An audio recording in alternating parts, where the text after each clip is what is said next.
how's it going? Welcome to the Fumble Live. I'm Devin Howard. You can find me on Instagram as @DevinHoward. I'm Jackie Ray. You can find me on all things social media at JRay the Fanatic. And I'm Britt Johnson. You can follow me at I am Britt Johnson. And it's your boy Chris. You can find me everywhere at CK2K. All right, let's jump right in with our first news story, you guys. So it's all about LeBron James and the MVP award. So I want to preface this news update by reminding you all how earlier in the year, on March, I think it was 7th or 6th, LeBron said that he is not motivated by becoming league MVP. He doesn't care about that. His goal is to be the best basketball player ever. Now, we had a big discussion about it on the Fumble Live about whether or not we really believe that's true. But now Kendrick Perkins actually spoke with The Athletic and said that before the start of the 2019-2020 season, he told LeBron that he had Giannis ahead of him for the MVP pick. So he said, quote, "Look, man, I've got Giannis ahead of you." And that's when he texted me back and said, "Oh, don't worry, I'm going to reclaim my throne." And I was like, okay, well then do it, mother effer. And then coming out of the 2018-2019 season, Giannis was, of course, considered number one for the MVP pick by Caesars Palace, and LeBron and AD tied for 5th behind James Harden, Kawhi Leonard, and Steph Curry. And then, you know, as the season went on, there has always been a debate about Giannis or LeBron getting the MVP award. But so now, here's what I'm wondering. LeBron said that he doesn't care about the MVP award, but then when Kendrick says that he has Giannis ahead of him, he was like, yo, I'm going to reclaim my throne. So my question for all of you, and Jackie, I'm going to start with you for this one. Do these comments make you think differently about how LeBron perceives the MVP award?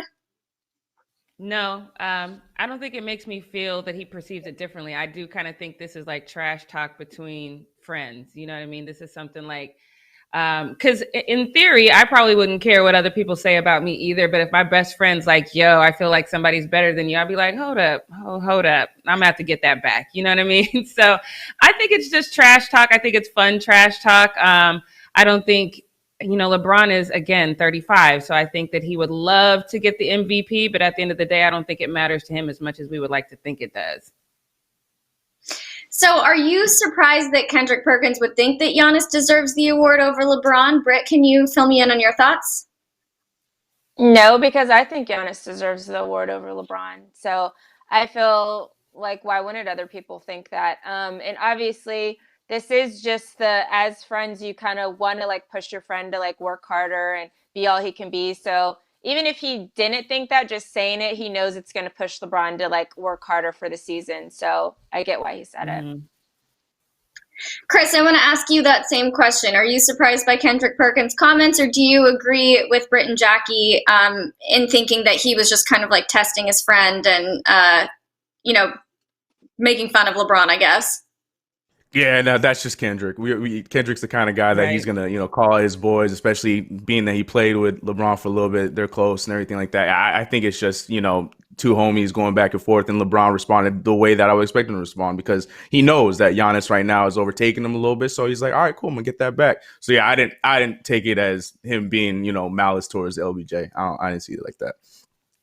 But what about the way LeBron perceives MVP? Do you think that it actually matters more to him than he let on back in March, Chris? Look, I feel like this is probably how it was for a lot of the guys, especially rest in peace, like Kobe and guys like this. Like when you know that it's such a, you know, narrative driven award, regardless of what the stats really say, LeBron's probably at the point where it's just like, look, if it comes my way, I'm doing the same thing I've been doing every year. If it comes my way, I'll take it. But I'm not out here trying to get this MVP every single year anymore because that's just not how the cookie's been crumbling with me, at least throughout my career. Because we could talk about a lot of years that LeBron could have probably had the MVP when he was in his like prime that he got skipped out of. So I would say that, of course, it's something I'm sure he wants, but it's not the main focus like a championship is at this point in his career.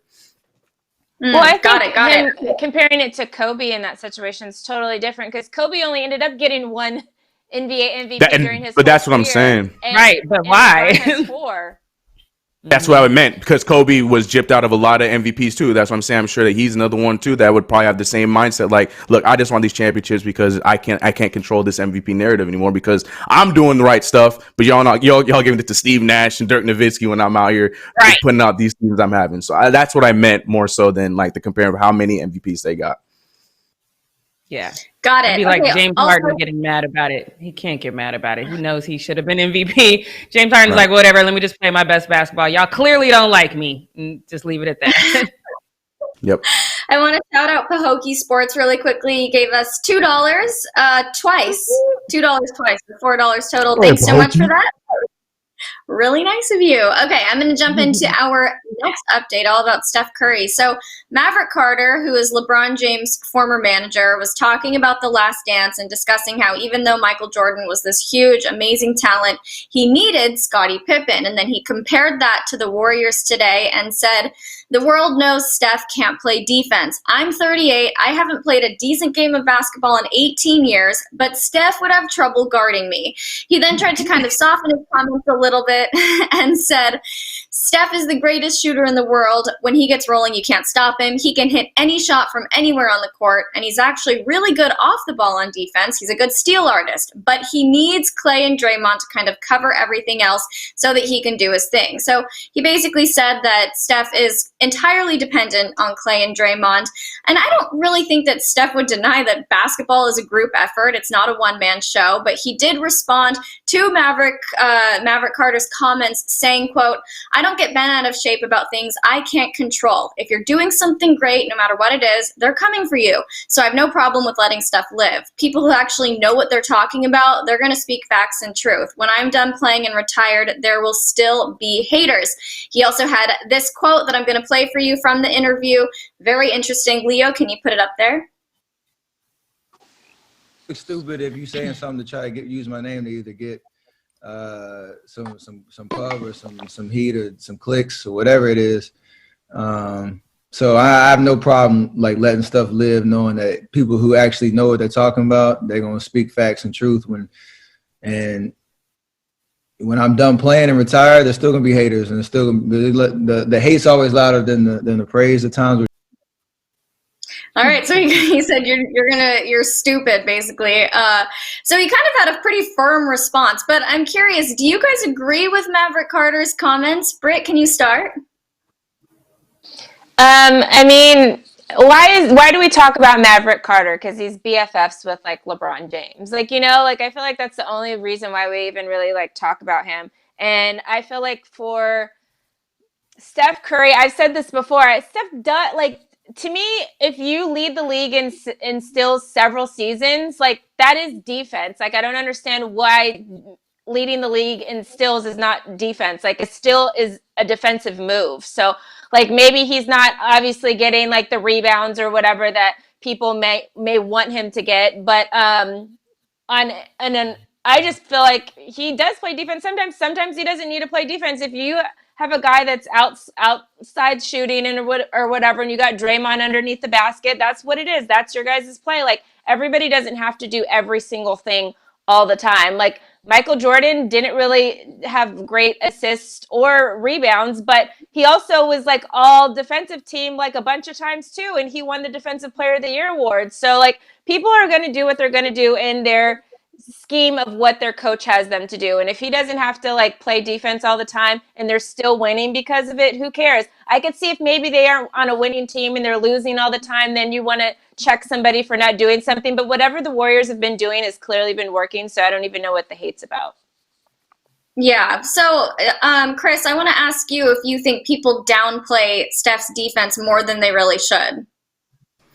No, I think it's where it's supposed to be because, I mean, everything to me, I think what Maverick Carter said was not too far off, to be completely honest. I mean, I think what got to Steph was the statement talking about that he couldn't guard Maverick. I think that was the thing that set him off. But everything else he said was pretty much accurate, in my opinion. He didn't. he did say that Steph wasn't a great defender, but at the same time, he did say he was a great off-ball defender, which goes to what Britt just said, because that's where the steals come, because he'll pick lanes and stuff like that. So I agree with those kind of things. But as far as him being a one-on-one defender, that's just not who he is. So but at the same time, again, like Britt just finished saying, Steph does a lot of other things pretty damn well. So I mean, what Maverick said was, I think, more so overblown because of the statement talking about I'm 38 years old and he can't guard me. That was the thing that triggered everything else. Other than that, to me, I feel like he was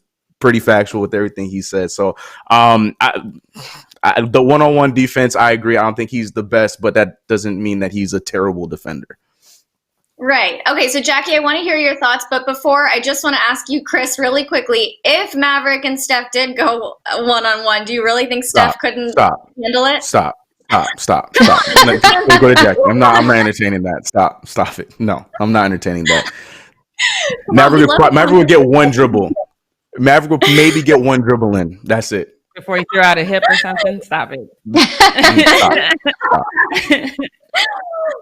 Okay, so Jackie, where do you stand on Maverick's negative comments about his defense or about his abilities as a defender? See, I didn't think they were negative, because I don't consider Steph a defender in any way. If you really look up defensive stats, Steph isn't even in the top 50.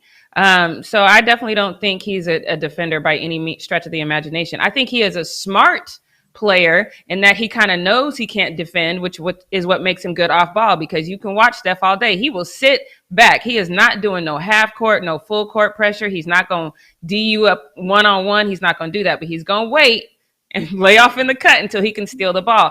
That's why I don't think we give him a lot of credit for the steals, because he kind of just sits in the cut and he doesn't really play defense. It's not his thing. But, like my mom always says, love covers a multitude of sins. And when you got love from, Clay and Draymond, and you got other people out there doing things, it's a team effort. So I don't know why he got mad about the facts. I think maybe you do know why. Like Chris said, yeah, he's a little Drake-ish about the whole I can't guard Maverick thing. But exactly. When the quarantine is over, make it happen. And then it'll be something that we'll watch. Let that be that. No, all this 5 is seconds equivalent to me of right, like bam, oh my hip. Of LeVar Ball saying that he and his son could beat like MJ and LeBron. Like it's the same. Like That's why he got mad. And of course, in that situation, MJ and LeBron didn't say anything because they're like, man, that fool knows he can't beat me. Right. But Steph said something about it. So I think that's where it's like, but if Maverick would have said it, and then Steph could have felt we all know, Steph, if you went up against him, you win, so you don't even need to say anything. This is epic of say less, like Steph could have just not said anything, because we all know that you're beating him. Like, you don't even need to prove anything or say anything to us about it. I don't think we would even be talking about it if Steph didn't say anything. Like, would we be talking about it if Steph didn't respond? Right, for sure. But don't you kind of agree? Steph came out and said, "You look stupid." Like, Steph is not usually. Yeah, because we have nothing else to talk about. Right. I like great. He kind of was a little bit harsh about it.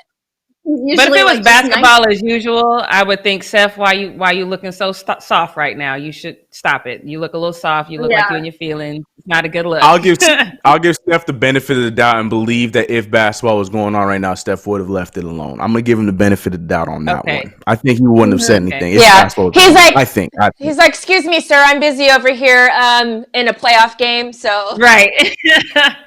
Well, maybe not a playoff game, but well, he might be. Well, it would be playoffs right now.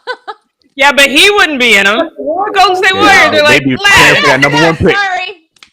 I know, right? Have it. Yeah. So actually, basketball was happening right now. Steph would be talking about it because he'd be sitting at home. True. Yes. True. Right.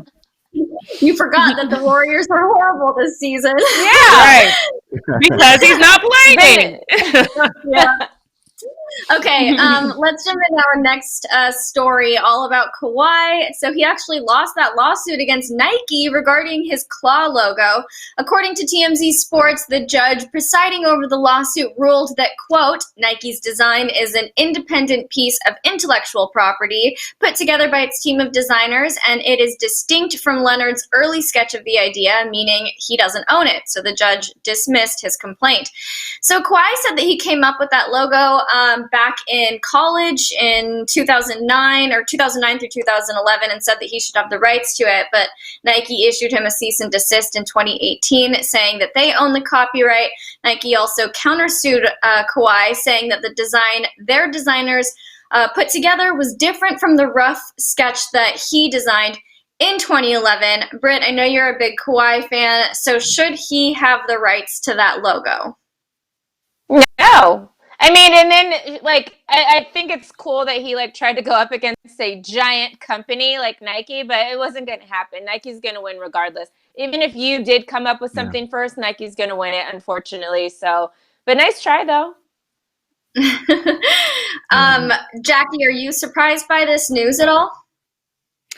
I think Kawhi definitely created the logo first, because if he hadn't, Nike wouldn't have issued a cease and desist. They saying that, oh, it's ours is different. It's clearly not different. Otherwise, there would have been no need for a cease and desist. And I think that Kawhi probably had the proof that he created it first. But like Britt said, you know, sometimes, unfortunately, money talks. Exactly. A little college design does not. So I think it's unfortunate. And I think it's unfortunate for a reason outside of basketball, because I think it's discouraging to the little guy. Like, the little guy is out here creating stuff in his own space, but then if somebody with money comes along and can create it and produce it faster and bigger than you can, then you really have no recourse against that. So I think it's unfortunate because of that, more so than it is because Kawhi will be fine. But, you know, I think it's just discouraging to the little guy.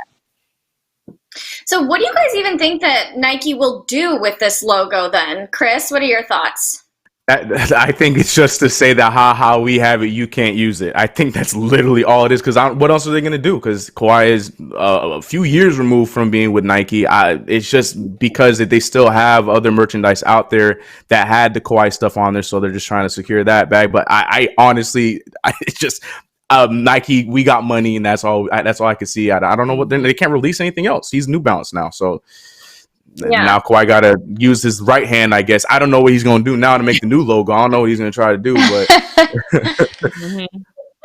So you think it was just a power move from Nike? That's so interesting. Okay, let's go ahead, Britt. Oh, I was just going to say, and like the sad thing is, I guess it also teaches people a lesson to, like, before you share your ideas or thoughts, you need to make sure your stuff's copyrighted and make sure that you own the rights to it. And that's not what happened in this situation, because obviously Kawhi was probably like a young college kid, and he's like, and then you post it online and you don't necessarily own the rights to anything, or you show Nike this in a small room where there's you and like some big executive, and you don't have any rights to anything. So that kind of plays out a lot. And we all know people, like, there's been tons of people that came out and tried to sue, like Kylie Jenner and all these people, because they literally have like these ideas or do these things, and then 6 months later all the Kardashians are doing it, and they're like, oh, we came up with it, and someone's like, I posted this like 2 years ago, this is my idea. But again, if you don't have the money to copyright stuff or like do all that kind of stuff, you're kind of like crap out of luck, and it's sad. Yeah, it is sad. Okay, let's move into my final need to know news story. So it's all about the Redskins. Several Washington Redskins players were spotted at a team facility yesterday, but they swear they did nothing wrong. So TMZ spoke with the team, and they said that all of the players at the facility were rehabbing injuries, and they fall under the allowed exception to be in the building. They weren't conducting organized workouts as part of the program. So basically saying that they were doing everything they could to truly keep their social distance. They had staff there to separate people if they got too close to one another, but it was just a small group of the athletes who were working out together at the team facility.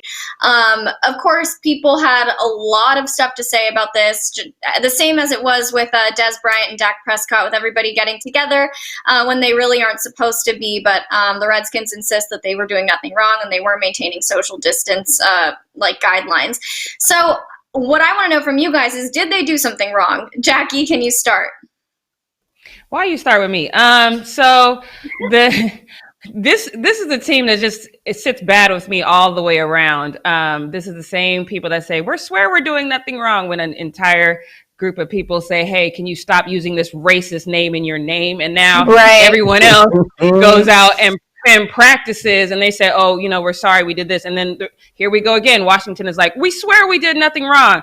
Kick rocks, Washington. I don't care what you do. go to Chris on this one because they just pissed me off.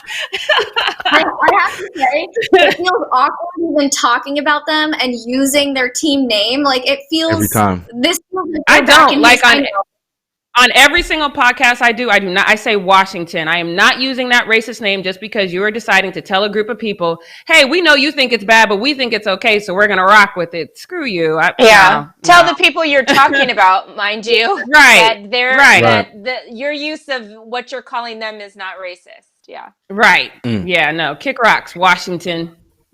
Okay. Hey, they can kick rocks. They're in the NFC East. I hate them as well. Okay, Jackie, thanks for that intro. That's how I will move forward.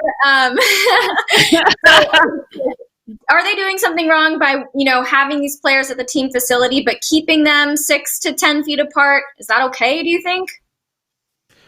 Got a question though. Like, how many is a small group? Because this same team got a lot of injuries. So I want to know what they're defining as a small group, because their small group might be 30 because half their team was injured. And if they're doing rehab, it seems like they're on there. So I don't know that, like, they can say that they're practicing. I don't know. To me, I feel like I stand by what I said with the Dak thing. I feel like there's no problem in, especially of all sports, football, you can work out. I feel like that is a very manageable sport to work out with, practicing social distancing. I still stand by that.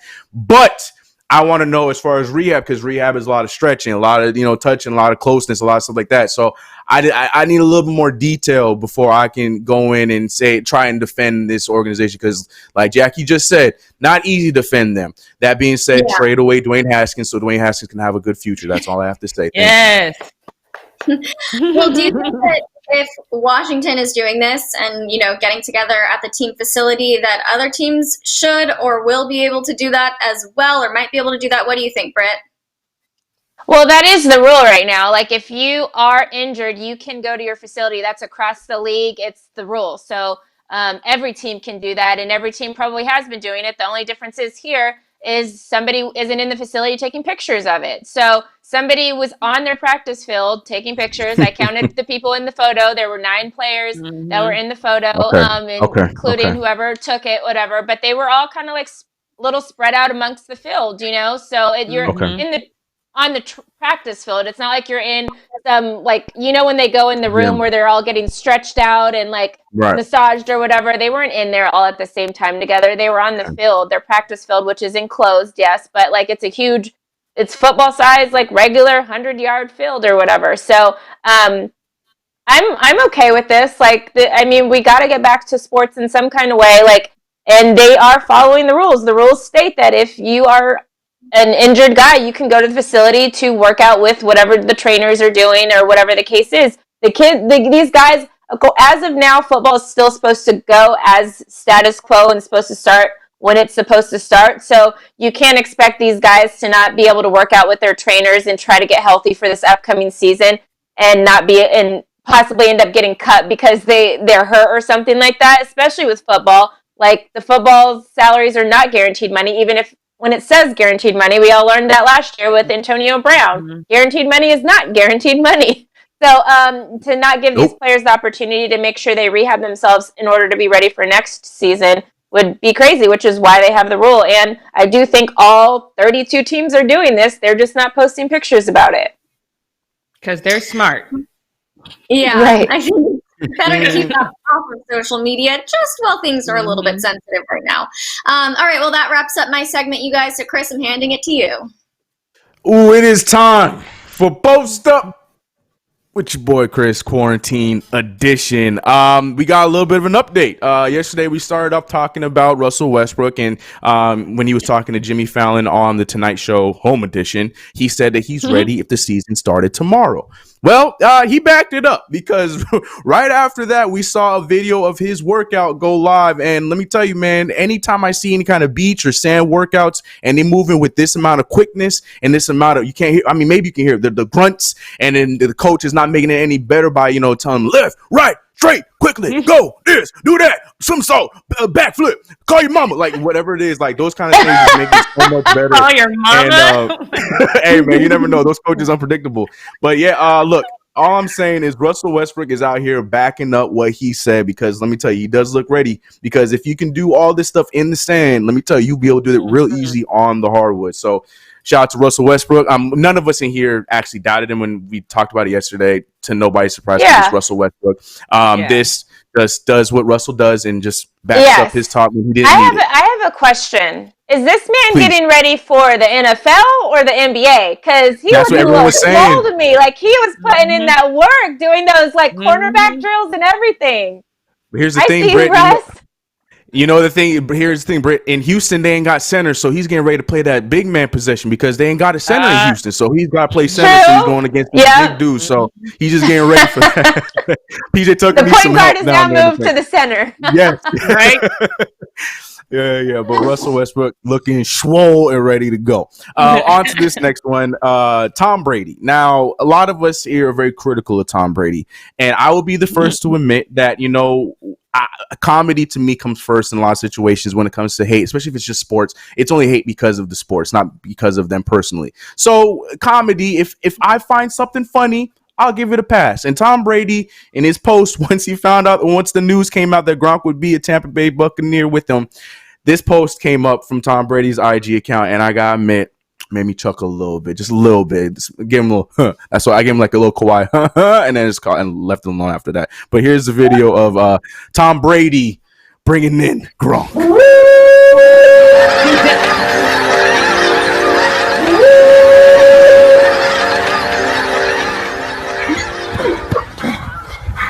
A little tired, but Gronk reporting.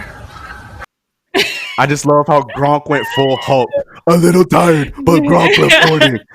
Also, we need Gronk to hit up Russell Westbrook because it sounds like he needs the workout because my man ran from that forest over to Tom Brady and is already out of breath. Buddy, you're going back to football. And that was about 2 feet away.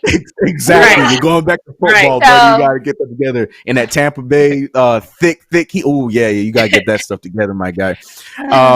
But come on, can we give some love to Brady? Because Brady has some gem videos. I mean, he has some cringy ones, but sometimes he drops these gems, So we giving Brady some credit for this video. This is comedy. This is funny. I'm giving him credit. I thought it was super creative. It was super cute, but then I thought exactly what Britt said. I'm like, did he just run 10 feet and he's out of breath?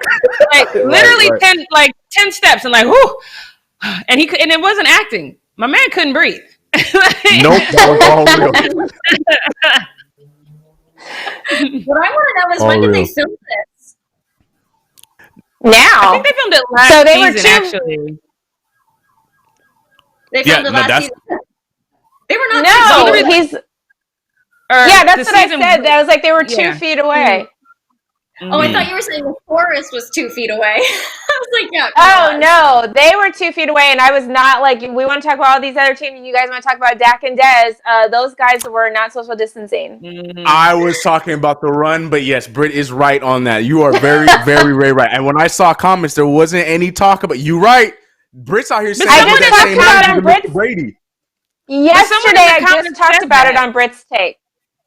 What? Someone in the comments said that they had filmed this while Gronk was still in New England, and that this is an old. See, I had figured, and then he reposted it. I couldn't find it anywhere else, so I was like, all right, maybe it's new. So that makes sense. I figured that this was relatively old, and he just reposted it, and it still works. Regardless, it still works. I thought it was funny. Good job, Brady. With that.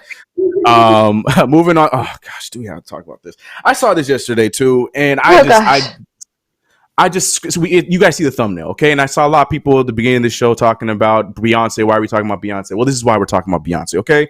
There's a tweet by mom, not my mom, but C Honey said, "Y'all acting like this Jordan documentary is Beyonce." And then and then this perfect response by Jason Maple saying, "Imagine thinking Beyonce bigger than Michael Jordan." Now, here's my thing. I have two problems with this. Problem one, I hate that we are starting this unnecessary conversation. And problem two, this initial statement is ridiculous on so many levels. Now, before I get killed, because we can go from how many reviewers we got now to 1 million, because it's all gonna be the Beehive, because we know that Beehive is ridiculously crazy. I can hear the buzzing now. Okay, so before I get in trouble, Um, I want to hear what you ladies thought of this. I know obviously we all love Michael Jordan, but we also know that Beyonce, Beyonce is Beyonce. I'm not a crazy Beyonce fan, so I don't really feel like I have a horse in this race. But as far as how poppin' they were in both their primes as icons, is this a fair argument, the Beyonce versus Michael Jordan argument? I leave that. Actually, Devin, can you please start? Let me know your thoughts on this. Is this a fair argument? And if it is, whose side are you siding with? Okay, Tread lightly. I can hear the buzzing. I think it's like comparing apples to oranges. Beyonce, Exactly. I think, is huge in the music industry. She's obviously an icon. I can't say that I'm one of the devoted Beehive members, but I've seen her live before. She is phenomenal. She's amazing. But then it's like you can't really compare her to Michael Jordan when he's this great, amazing person in the sports industry, in the basketball world. People have a favorite if they like apples, and people have a favorite if they like oranges, and it's just comparing two completely different things. Mm-hmm. Yeah, I'm a member of the that. Beehive. I dwell, but I also dwell in the kingdom, right? So, and I'm a member of the Beehive. So, if somebody said, "Oh, Beyonce is better than," you pay first? Which subscription you pay first, the Beehive or the Kingdom? Oh, I would never go back to the Beehive again if I had to choose to abandon. Okay, the I just making sure we're All right. You tripping? No. Okay. But I'm saying, like, I love Beyonce. MJ can't sing. I love MJ. Beyonce can't play basketball. Like, why are we even making this comparison? I did wonder, though, when I saw this comment, if I'm going to play devil's advocate, because I did wonder. I'm like, okay, because Coachella was huge. Her being, and we're still watching that, and her being like the first, Black person to headline that, and how big that was. And I wonder if we had basketball as usual, would we be as hyped about this documentary as we were when Beyonce did Coachella? And I don't have an answer for that. It's literally just a question. think so, because if we were having basketball, it would be coming out in its initial date in June. So I feel like I think it would still have the same amount of hype. Like, you do? Because I just think that we're so starved right now. But if we had our normal basketball and then be like, oh, cool, this Jordan documentary, yay. Whereas now we're like, Jesus, God, thank you for this documentary, because we kind of need it. I just wonder if we just had it, if things were normal, would we still be as hyped? I don't know. But we were hyped in December when the trailer came out. Everybody was going crazy about. Yeah. I was. Well, because it said it was going to come out in June. Like, it said it was going to come out in a long time. So obviously, like, people aren't like, oh, yay. I'm like waiting with my popcorn, because obviously we still had 6 months before it was supposed to come out. But the difference, I will say, sports aside, music aside, with Beyonce and with Michael Jordan, I think that Beyonce is more of the number one music person in the Black community. And yes, white people or Mexican or whatever people still like Beyonce, but they're not her queen of the world, like people like Taylor Swift more, or people like whoever more. Michael Jordan, across the board, at all races, all whatever ethnic backgrounds, whatever it is, Michael Jordan is king.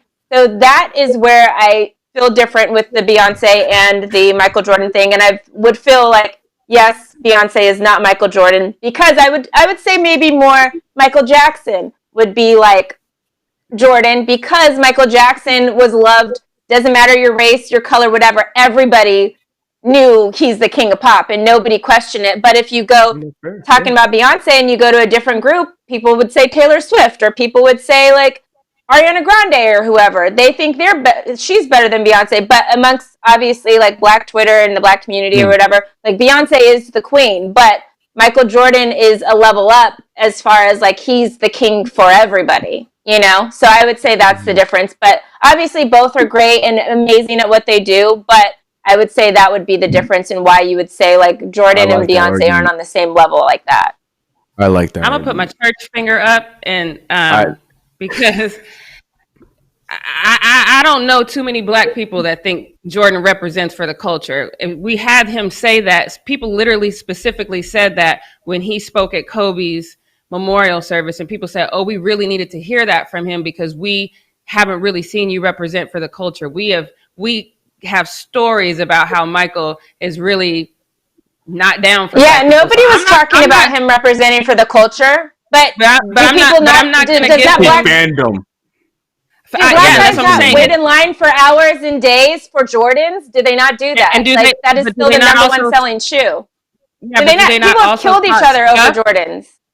Right, and that's the thing. Like, you also have a ton of Black people that are upset with Jordan about the way that he does these types of things, and like has these overpriced shoes, and that have kids, and has never said anything to, you know. So I'm just gonna say, from he crosses everybody. I'm gonna say that's not a factual statement. I think as far as fandom, I would say I agree. It is. I would say as far as fandom.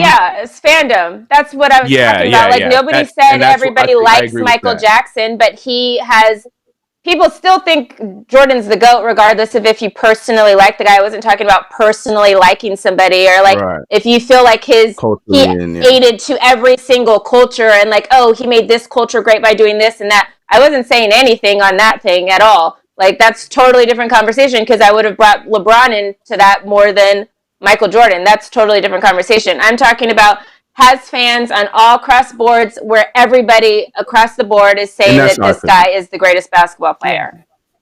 Yeah. Fandom wise, fandom is higher than Beyonce's fandom.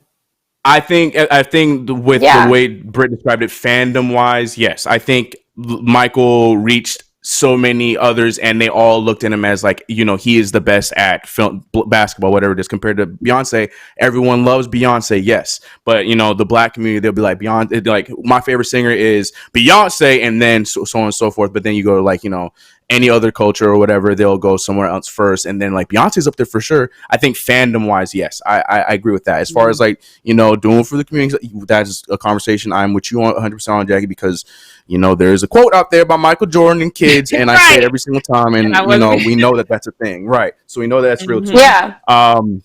But yeah, man, see, this is what I'm saying. This is debate. This is crazy.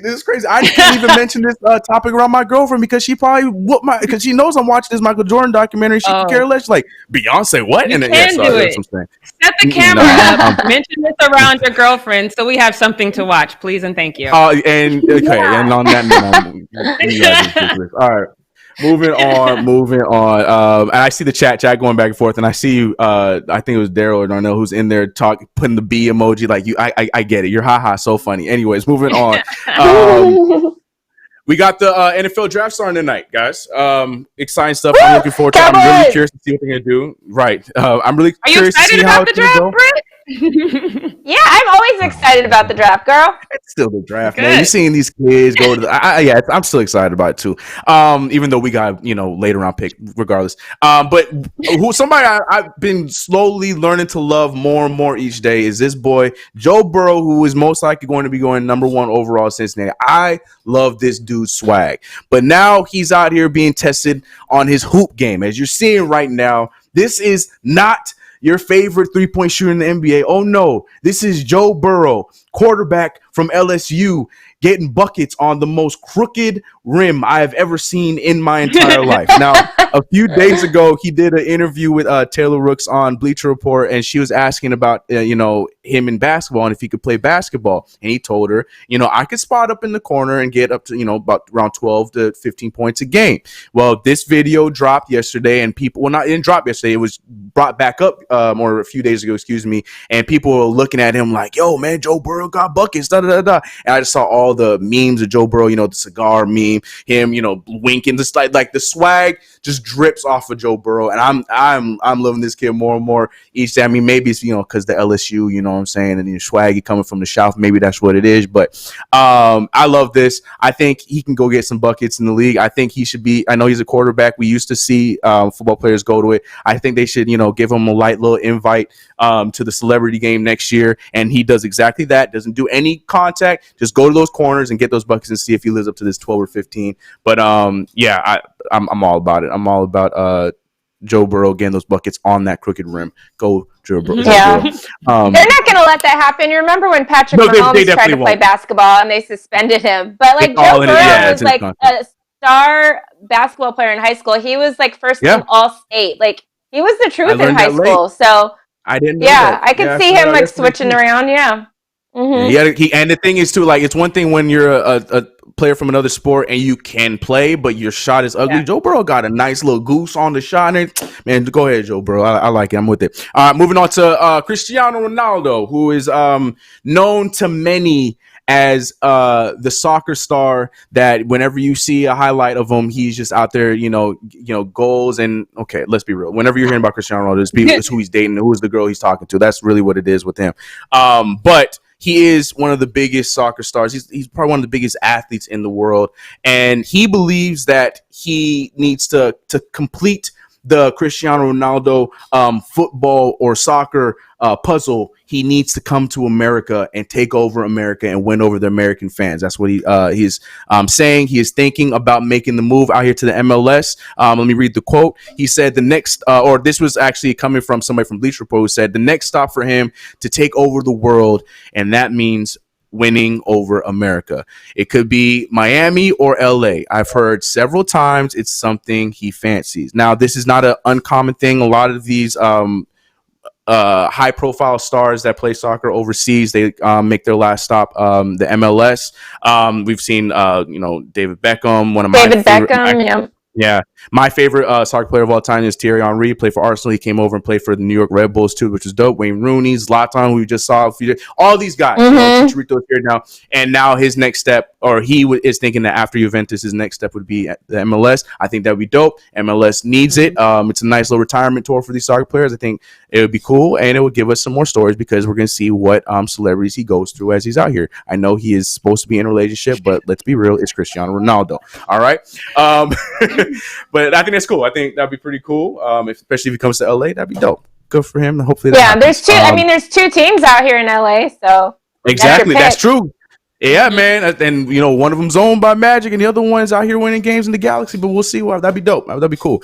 Last but not least, because I want to give you guys time. I'm not even gonna say much about this kid. He's a New York product. He played wide receiver. Dude, came out of high school or started high school with no eyes on him, and he has this remarkable story and he could possibly be drafted tonight or throughout this draft.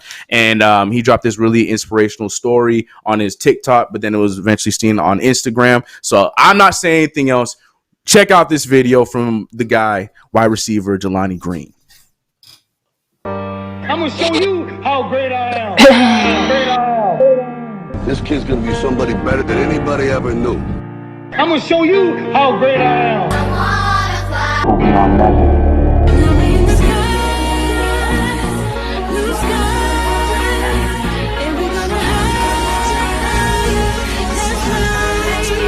It all started with a dream. That's so dope. That's so dope. For all the things amazing. that he did, overcame, and now he has the opportunity to possibly get drafted in this year's draft. I think that's so cool. I'm hoping, I'm sure all of us are here hoping that his name does get called so we can then talk about it next week that, he got picked up by so-and-so team. I love it. I love it. And the biggest part for me, and I'm always a fan of this, is people that he was arrested. He said he was arrested, and then coming out and making a positive out of that rather than just going down that same road where he can just easily, stay in the system and so later. No, he came back 4.0, went right back on the grind, expanded his horizons, did track and field and so like I love it. I love it. I hope that his name, like I said, hope his name get called. Shout out to you, Jelani Green. We'll be listening out for your name, man. Pretty dope. Cool stuff. Mm-hmm. Yes. But yeah, it was inspirational. Wasn't sad. Okay, so I'm gonna hand it over to Jackie Ray over the WTF moments. It wasn't sad. Inspirational. Okay, so I don't feel like I feel like I'm still all right. So don't get mad at me. Okay. And what did he do? What did he do? I just want to make sure I'm clear. Did he transfer? Did he transfer? Oh, he did. Oh man, that isn't even. I never said you can't ever transfer. I was talking specifically about Zaire Wade, and now he's going to his third high school. Like, that's a huge difference. If you ain't getting along with anybody ever, that's a problem. I agree with you, Britt. I think that I like this story about him transferring. I think it's a really a great underdog story, but I don't think that necessarily needs to always be the way you approach this kind of thing. Like, sometimes you have to learn how to overcome them and make it work. In this case, I'm so glad that he did, but I don't think it should be. I don't think it should be the only. I agree, and I hear you. My argument was, like I said, it's just every situation is always different, and like I said, we're only hearing about it because it is Zaire Wade. But if it was, another guy that just came out and did something like this, and he ends up, say Zaire has a great season this year, and he's not Zaire Wade, we'll be talking about like, oh man, this kid got passed around. Look at him now, 5-star recruit. Da, da, da, da. That's all I'm saying. That was my only argument. But we talked about that yesterday. That's for another day. Jackie Ray, take it away. WTF moments. Go ahead. All right, let's get to these WTF moments, guys, because what better way to start a WTF moment than by saying Draymond Green? It's just easy to put him at the WTF moment. We always drag him, but he always gives us a lot to drag him for. I'm still not co-signing on the donkey thing, though. But take a listen to what he said to NBA Central, you guys. This is a good one.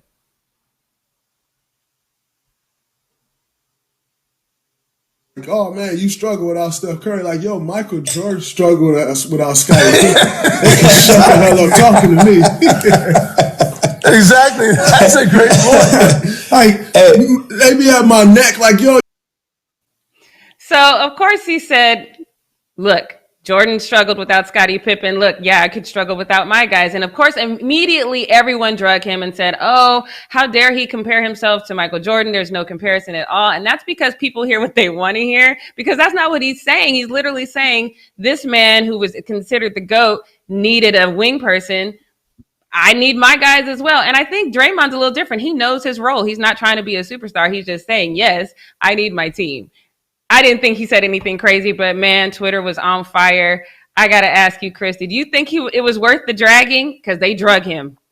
Look, man, Draymond gets dragged for a lot of things. This, to me, was not one that he deserved to get dragged for. He did exactly what, like Dennis Rodman and those boys, same Charles Oakley. Those guys knew what their role was. They loved their role, and Draymond admit to it. I don't understand. But again, quarantine getting to a lot of people, so maybe that's what it is. It is. But let me get to this next one really quick so we can make sure we have time. So Tom Brady, I don't think any of us on this show really have any love lost for Tom Brady, but this is probably one of the cutest stories. If you guys have seen some of these housing communities, the bad thing about them is they all have to kind of look alike. So Tom Brady, he's on his way to meet Brian Leftwich at his Tampa home, and he went into the house next door, not realizing that it wasn't his house. And he just walked in, put his stuff down before he sees, oh, damn, I'm in the wrong house. David Kramer is the house that he went into. He said he was on the phone and his eyes kind of got big because Tom Brady's literally in my living room. The funny thing about this story to me is nobody's doors was locked. Tom Brady just walked in with his duffel bag, threw it down. But David said he was super nice and super apologetic. I think this one is super cute. I wish we could show a picture of the house because they are literally the exact same house. It's just Brian's has an extension on the garage. But other than that, they look exactly alike. Anybody could have made They got the same furniture and everything? But see, this is his first time. No, at he Brian's noticed house. it once he walked in, though. Yeah, he did. Okay. Well, he threw his stuff down first, and that's then why. That's what I'm saying. He put the stuff down. Yeah. So I'm like, wait. Yeah, but it said it was his first time at Brian's house, and it was the fact that there's another human being looking at you like you're looking at them, like what the hell, that kind of triggered him. But I thought it was super cute. He said he was super apologetic, and I just thought it was so adorable. And it's funny because at first he was like, oh, hey, what's up, bro? Like, Tom Brady said that to the guy because he didn't know. And then, like, he just thought it was another guy in the house. But I do want to ask you guys a question. Do you ever, if you've never been to somebody's house before, ever just open the door and walk in? Like, don't you still at least knock first? And like, hi, I'm at your house or something. Like, why did he just walk in the door? So, funny story, though. Say it again, oh, sorry. Sherman? I thought it was where he thought he was supposed to be staying for this meeting. I didn't know that he was going to stay with somebody and he just walked in. Well, yeah, dude's door wasn't locked, so he thought it was the right house, so he walked in. I mean, it's not uncommon. My parents live in a one of those communities where they have these strict guidelines that your house can only look a certain way. You have to get approved. And there is a house in my parents' housing community that in their basement and in their driveway, my name is written on, because I thought it was our house when they were first building it and I wrote my name on. So they look that much alike. They're literally the same house. So I just thought it was funny that dude's door wasn't locked. I guess I'm the only one that's tripping off the fact that why wasn't your door locked? But hey, if it gets Tom Brady, well, he said he was like, yeah, He said he was moving out, so he had people like coming in and out of the house to look at it. So that's what he like why it was unlocked in the first place. But I just think it's crazy that Tom just like opened the door and didn't knock on the door. He's Tom Brady.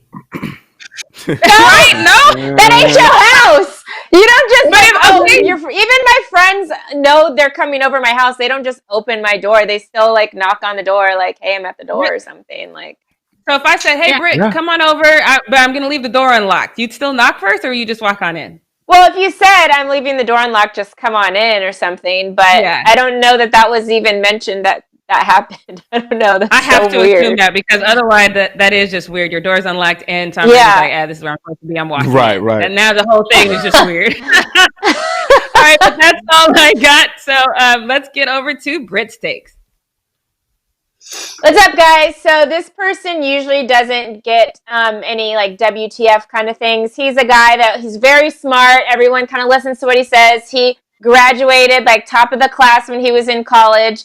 So I was very interested when he made this point yesterday on Twitter. So Richard Sherman, who plays for the 49ers, but we most know him for the Legion of Boom when he was with the Seahawks. He's still been great as of late. Obviously, he didn't do that well in the Super Bowl, but that's another story.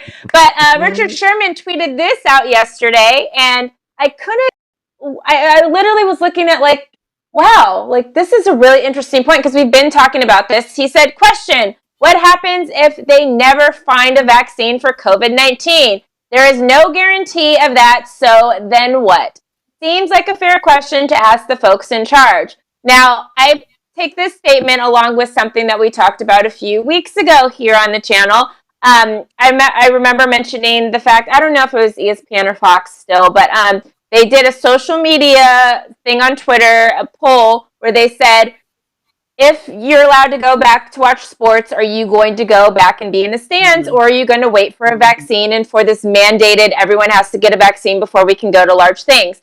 Well, I told you guys it was about 50-50. Some people said they would go right back out there. Some people said they'd wait for a vaccine.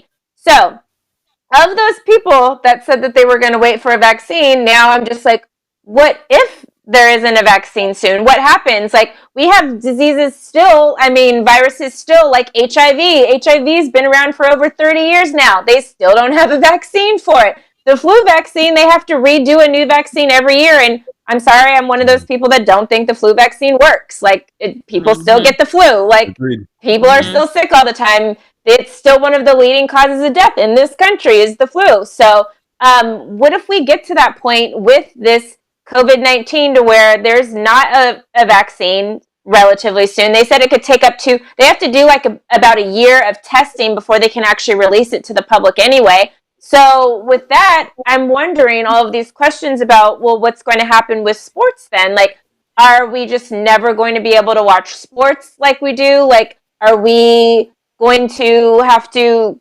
change sports in general to where maybe there's smaller leagues and there's less people on teams and there's all of this kind of stuff in order to fit into this mandate that the government has for us? Like, my take is that I personally think the government has pumped so much fear into people that if they don't start like balancing it out with a little bit of hope, that we're going to get into a situation where, like the 50-50 that voted on this, there's going to be a group of people that are going to be so terrified and living in fear probably for an extended period of time because we don't have a vaccine for it yet. Because according to some, maybe a vaccine is the cure for everything. It's going to change everything. But a lot of times, if you really look at the flu shot, it doesn't do that. So my thought is, I want to ask you guys, what are your thoughts on this? Like, do you think we are now at a point that there's so much fear in this country and what's going on with sports that we will never get back to a place of what sports used to be?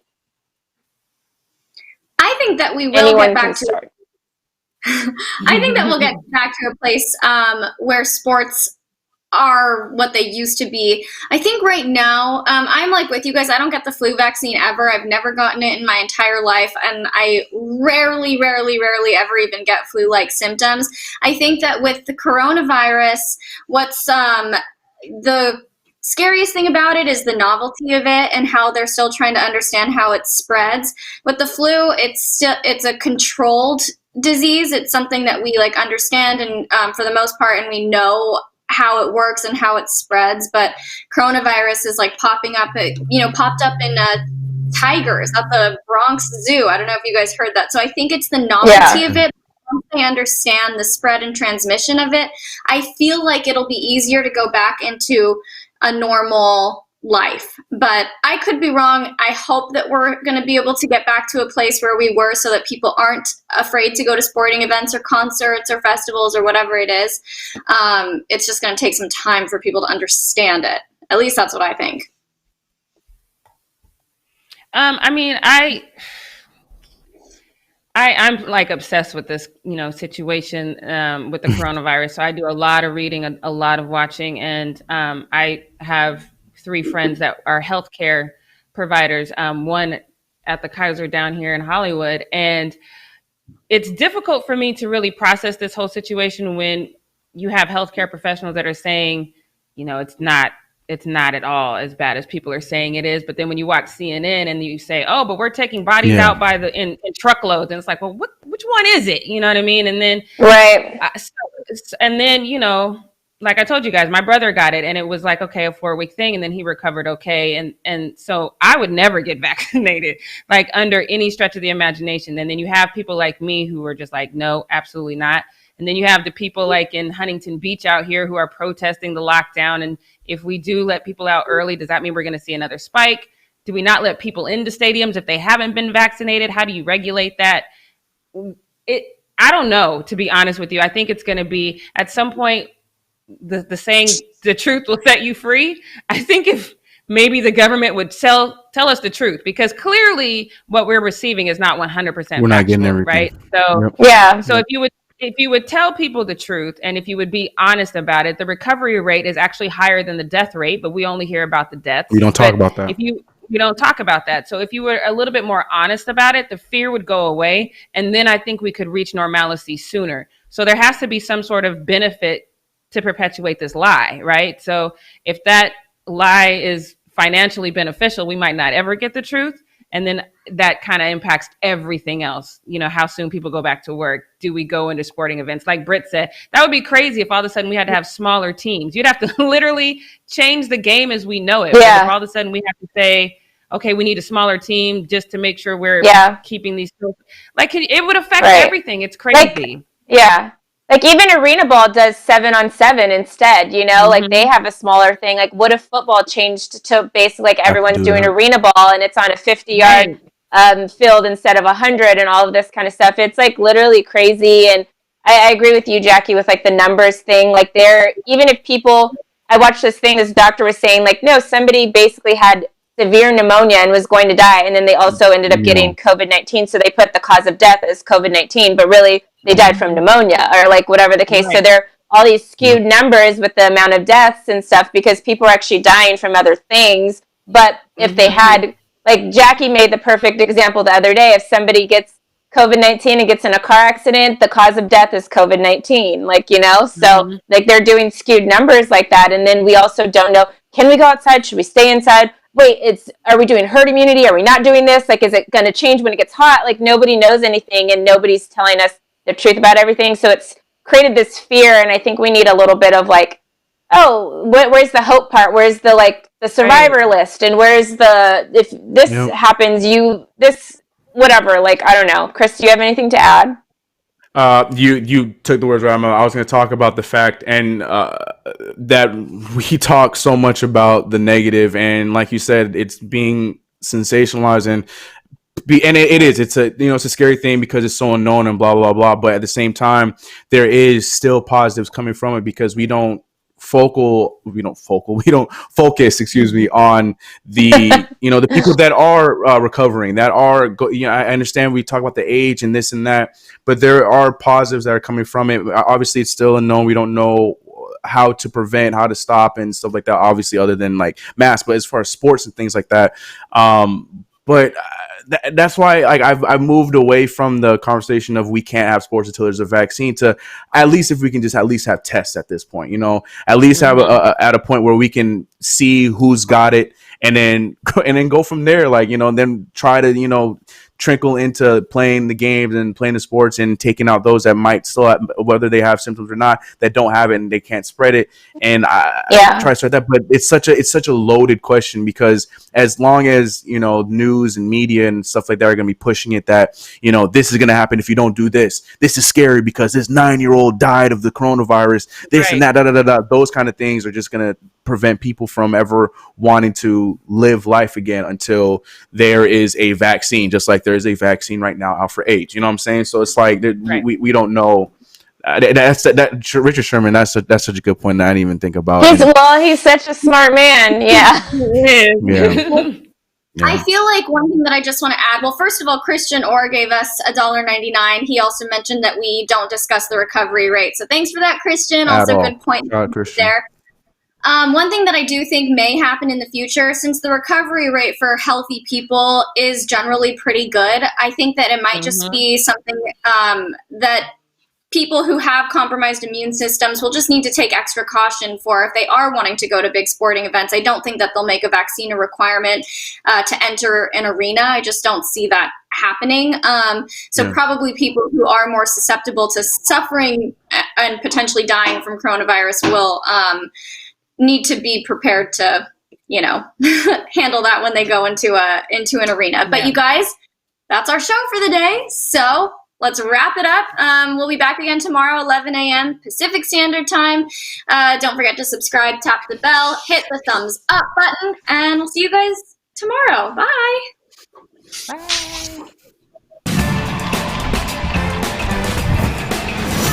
Bye.